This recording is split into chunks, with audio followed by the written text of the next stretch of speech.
The kind of government we want is a limited government. The government that is limited in power and size.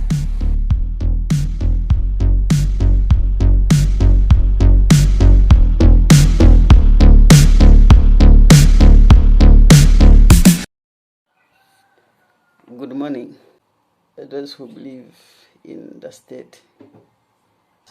I want to put it this way. The government is a fallacious system, and those who want to live at the expense of government desire to exploit other people. And people must know that government has nothing other than the money the government confiscates from people through taxes. Government has nothing at all. And those who demand the government, and in particular those who demand big government, demand losing freedom. The bigger the government, the more freedom we lose. The more economic freedom we lose. So those people who demand of having a government, demand of losing their freedoms, as simple as that. Those people who believe that government is a solution are also a problem to this world and to themselves. As I told you, government live at our expense. The more we believe that government is the solution, the more we become less important and the more freedoms we lose. The more power we give to a politician, the more power the politician will need.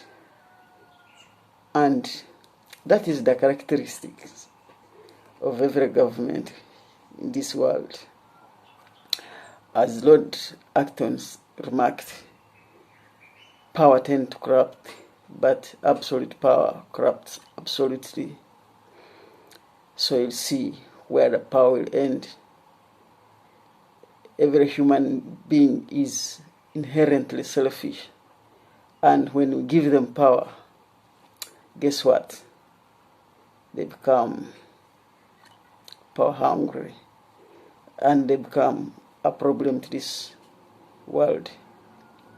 I'll talk from the live example. I'll talk what I know.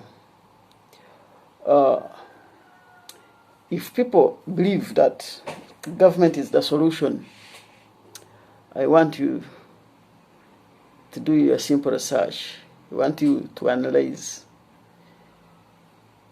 if government is a solution.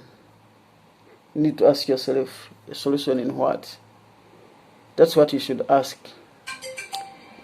If you want government to collect more tax, to build infrastructure, to help the poor,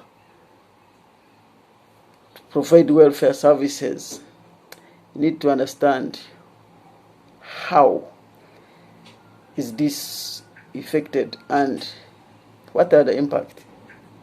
If we analyze Uganda and what is happening today, if government claim to be helping the poor, who benefit from the taxpayer's money? The poor or the government?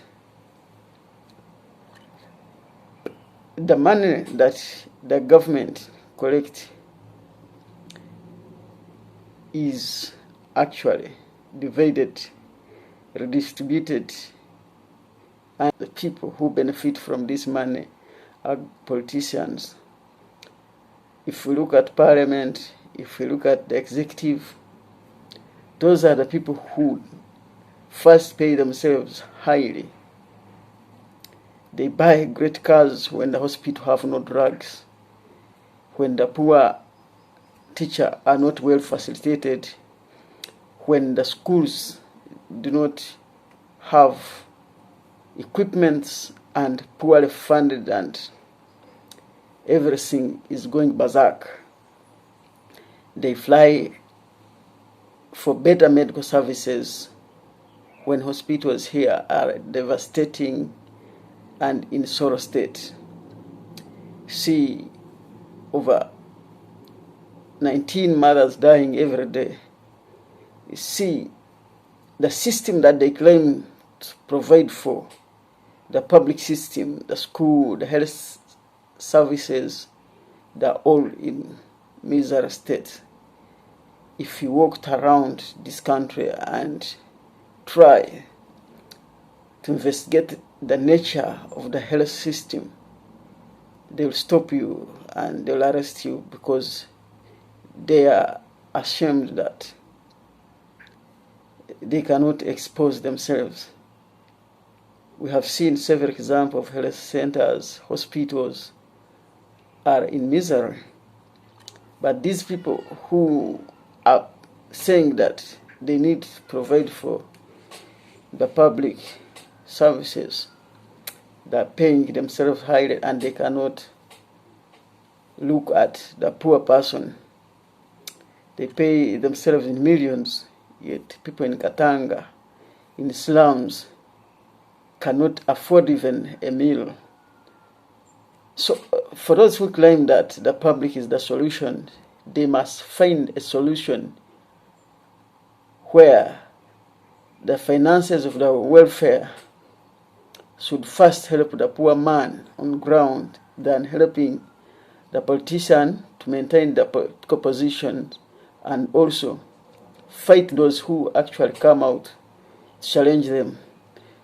So before you claim that the government is a solution, you should innovate a system where government becomes a subordinate of the people instead of becoming actually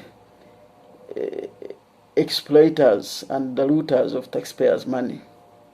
The challenge we have today is to institute a government that works for the people, a government that is a subject to the taxpayer, to the voter, a government that works on key fundamental roles of government instead of expanding and overstaying power and exploit people. So for my friends who do not understand the proper role of government, you need to know, investigate. The government should only do the roles we individuals can't do. And those roles are three. That is justice by judiciary and defense by military, of course security of our property and personal liberty by the police.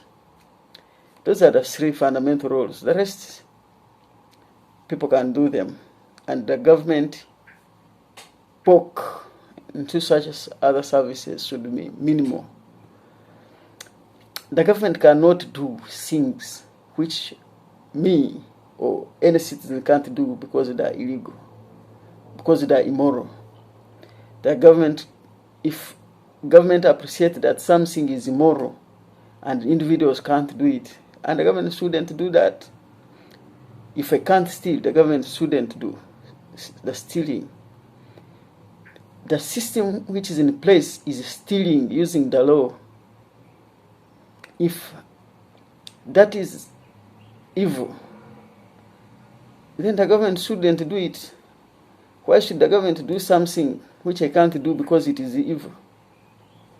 So, my friend, we have a great burden of awakening people, say that, to know that the system in place is wrong, the system in place is exploitative and is an uncivilized system.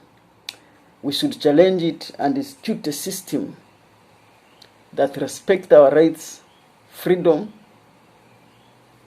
that respect our choice to live the way how we want, provided we don't violate other people's freedom.